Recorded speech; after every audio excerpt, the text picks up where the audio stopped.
প্রাপ্তবয়স্ক যুবকদের বিবাহ সম্পর্কে কিছু বলেন, যাদের বাসা থেকে বিবাহ দিতে দেরি করছে কর্মের জন্য। সব জায়গায় এ ধরনের প্রশ্ন যুবকরা ঢুকায় দেন।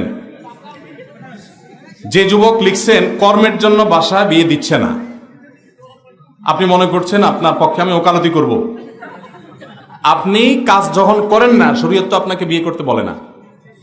আপনি যখন বেকার, নিষ্কর্ম, অকর্মণ্য, তো আপনার তো রোজা রাখা উচিত। নবী করিম সাল্লাল্লাহু আলাইহি ওয়াসাল্লাম বলেছেন, মান ইসতাতা মিনকুমুল বাআতা ফালইয়াতাযাওয়াজ ওয়া মান লাম ইসতাতি ফাআলাইহি বিস-সাওম ফাইন্নাহু লাহু বিজা। চরিত্র রক্ষা এটা গুরুত্বপূর্ণ, এটা মূল বিষয়। চরিত্র রক্ষার জন্য বিয়ে করবে, এটাই হলো মূল। বিয়ে করার সামর্থ্য নাই, তাহলে রোজা রাখবে। এখন সামর্থ্যের ডেফিনিশন কি, সংজ্ঞাটা কি, এটা একটা জটিল বিষয়। বেশিরভাগ চাচা চাচিরা, মুরব্বীরা, তারা মনে করেন সামর্থ্য মানে হলো লাখ লাখ টাকা কামাবে,